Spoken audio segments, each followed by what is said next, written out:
Thank you. Now, every so often a singer comes along who just blows your socks off, and Bristol's Elles Bailey is just that singer. She's about to embark on a UK tour and is literally just off a plane from Nashville, but she's found time for Crunch the Week.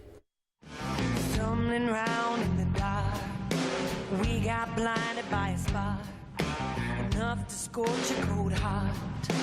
That's how I found you. You and me are like fire, dancing on a high wire. Danger and desire, I can't tell between the two. Elles, absolutely brilliant stuff. I just love that. And what a dramatic background for the video as well. Yeah, it's crazy. We wanted to make out that it was done in sort of Arizona or something like that. Instead, I hopped on an EasyJet flight down to Spain. Yes. And went to where they filmed all the like the Clint Eastwood movies and stuff. It's called Texas Hollywood, and it's near a place in Almeria. And almost like spaghetti western territory. Yes, that's exactly it. It's exactly it. And it was right next to the spaghetti western sets, and the view and everything was just kind of mind-blowing. Yeah. But I didn't really get to appreciate it until I watched the video because I was working at the time. You shouldn't be giving away the trade secrets. You should have said, we popped over to Arizona for that one. But it goes so beautifully with the music. It really, really does. I mean, and talking of jet setting, you're just back from Nashville, which is getting to be a bit of a second home for you in some ways, isn't it? Yeah, I do love it over there. I've spent about 8 weeks there now, and everyone makes me feel so welcome, and I love the food and everything, so it's great. Yeah, but when you say they make you welcome, you know, it takes a lot of breaking into America, doesn't it, for any singer, you know, so, and Nashville is the traditionally home of country music, blues as well, which is what you're into, but, you know, was it a hard thing, a lot of door knocking, or how did you make that break? Like, I was only telling my friend yesterday, I was like, I've been in the UK for ages, knocking on doors for so long, and I literally went to Nashville and just doors went bing, bing, bing, bing, bing, bing, bing. Really? So I didn't. It was the easiest thing I've ever done. Why? I mean, obviously your management is sending videos, tapes, and stuff over there first, or yeah, exactly. So it all started by just trying to make some connections, and we just the guy that manages me out there now, he is a gem. He's called Brad, and he knows everyone. So when you have someone like that on your side. And what's it like for you, though, you know, as a singer, to go somewhere like that and be accepted and play with fantastic musicians that you must have been playing with there as well? You sometimes pinch yourself and think, what's going on here? Yeah, every day I pinch myself and I'm like, is this really happening? Like, am I here? Like, sometimes I look back and think, like, how did that happen? But yeah, it's been the most amazing experience, and I just feel very blessed. Yeah, because your album is out now, isn't it? And it was recorded in Nashville, was it? Yes, it was tracked in Nashville and then finished over here.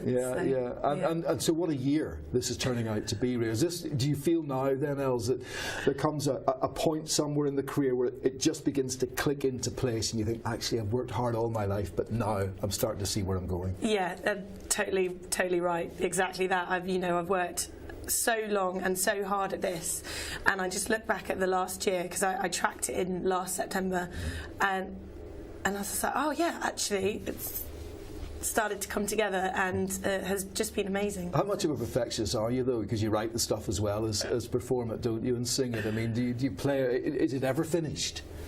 In that regard? No, I listen back to stuff. I mean, Leonard Cohen, he said he never finished songs, so it's a little bit like that, and I listen back to things and I'm like, oh, I should have done that there, or that line should actually be slightly different. But, you know, sometimes you just have to say, that's enough. I played a part for the first time in mixing this album, like, Steve, a genius, he mixed the record, but he was giving me lots of say, and then it got to February, he said, Elles, enough is enough. Like, we're not doing any more to this, it's time to finish it and send it for mastering. You do your bit, we'll do ours. Yeah, he's like, I'm done now. I'm fascinated you talk about people like Leonard Cohen. I think he's just, you know, a poet and just an absolutely brilliant performer, but you were Janis Joplin and Dusty Springfield. They're all the eternal greats, aren't they? They're not the sort of the millennials by any means. They're the people that have just come and inspired generations of musicians. Like, there's a lot of stuff on my first album that is written about you know, I wrote one song about Janis Joplin, which is Girl Who Owned the Blues, and then there's a track called Howlin' Wolf, which is written about chess records, because these guys, they're the unsung heroes, really. And they've inspired me so much. Yeah, and your type of music, blues, country, right? It's all fused in there, isn't it, in some ways? But it's the story of a life each time, isn't it? You know, it's born out of experience and experience of other people. That's where the music comes from, really, isn't it? It's everything, yeah. It's born out of, well, exactly what you just said. That's exactly right, and that's what inspires songwriting, especially inspires me. You've been at this for a long time now, haven't you? And we must talk about the voice and that little story, because it's such a brilliant voice for that music. But it came out of a childhood illness, didn't it? Yep, I got very, very sick, and I was in Southmead actually for.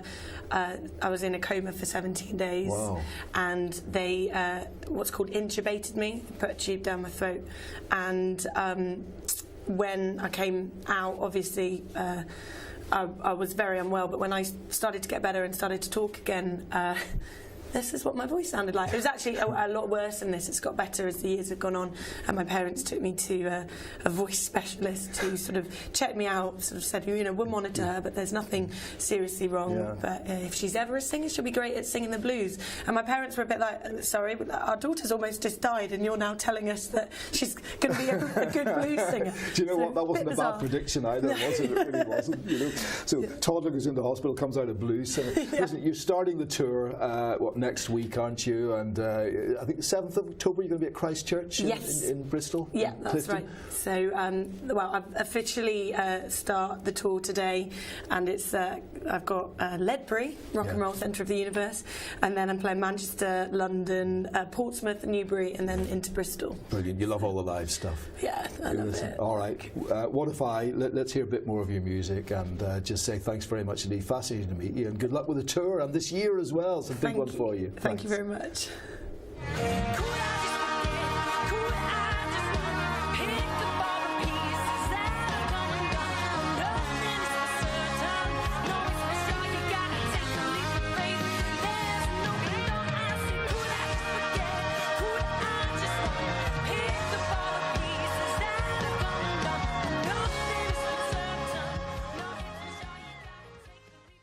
What an absolutely wonderful artist, and I could just listen to that music all night. I really, really could. In fact, I just might actually, because as chance would have it, here's the album. It's Wildfires. I just finished in September, so you want to get a hold of that. The music is just absolutely astonishing. The tour is up and running as well. As Elle said, she's going to be in Portsmouth and Newbury before getting to Christchurch in Bristol, in Clifton, in fact, which is her church and has been all her life. So she's going to be playing there as part of that UK tour. So if you want to get along, get some tickets and go there. I'm going to try and make it myself on the 7th of October. Absolutely fascinating night.